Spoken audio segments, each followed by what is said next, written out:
Hi friends, welcome to PCTV. Suhas cinema అంటే కొత్తగా ఉంటుంది, బలమైన కథ ఉంటుందనే నమ్మకం ప్రేక్షకుల్లో కలిగింది. చాయ్ బిస్కెట్ సంస్థ చేసిన యూట్యూబ్ షార్ట్స్ ద్వారా పేరు సంపాదించి సినిమాల్లో అవకాశాలు అందుకుంటున్న కుర్రాడు Suhas.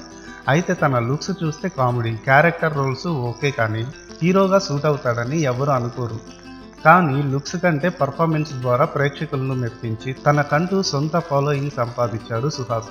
Colour photo, writer Padma Bhushan, Ambajipeta, marriage grand లాంటి కంటెంట్ ఉన్న సినిమాలు చేసి అతను ప్రేక్షకులను మెప్పించాడు. సుహాస్ సినిమా అంటే కొత్తగా ఉంటుంది, బలమైన కథ ఉంటుందనే నమ్మకం ప్రేక్షకుల్లో కలిగింది. ఇప్పుడు సుహాస్ కొత్త చిత్రం ప్రసన్నవదనం చూసిన ప్రేక్షకులు కూడా సుహాస్ స్క్రిప్ట్ సెలక్షన్ గురించి ప్రత్యేకంగా మాట్లాడుతున్నారు. స్టార్ డైరెక్టర్ సుకుమార్ శిష్యుడైన అర్జున్ వైకే దర్శకుడిగా పరిచయమైన ప్రసన్నవదనం శుక్రవారమే రిలీజ్ అయి పాజిటివ్ టాక్ తెచ్చుకుంది. ముందు రోజు ఈ చిత్రాన్ని పెయిడ్ ప్రీమియర్ వేగా మంచి స్పందనే వచ్చింది.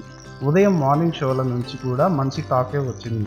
దీన్ని పర్ఫెక్ట్ థ్రిల్లర్ అని చెప్పలేం, కానీ 2.5 గంటలు ప్రేక్షకులను కుర్చీలో కుదురుగా కూర్చోబెట్టేంత థ్రిల్స్, ఎంటర్టైన్మెంట్ ఇందులో ఉన్నాయి. ముఖాలు, గొంతులు గుర్తుపట్టలేని విచిత్రమైన సమస్య ఉన్న కుర్రాడి పాత్రలో సుహాస్ కన్విన్సింగ్ పర్ఫార్మెన్స్ ఇచ్చాడు.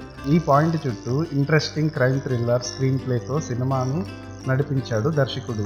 సెకండ్ హాఫ్ కొంచెం వీక్ అనిపించిన, నేరేషన్ స్లో అయినా, కొన్ని చోట్ల లాజిక్స్ మిస్ అయినా సినిమా ఎక్కడ బోర్ మాత్రం కొట్టించలేదు. కొంచెం డిఫరెంట్గా ఉండే థ్రిల్లర్ సినిమాలను ఇష్టపడే వారికి ఇది మంచి చాయిసే.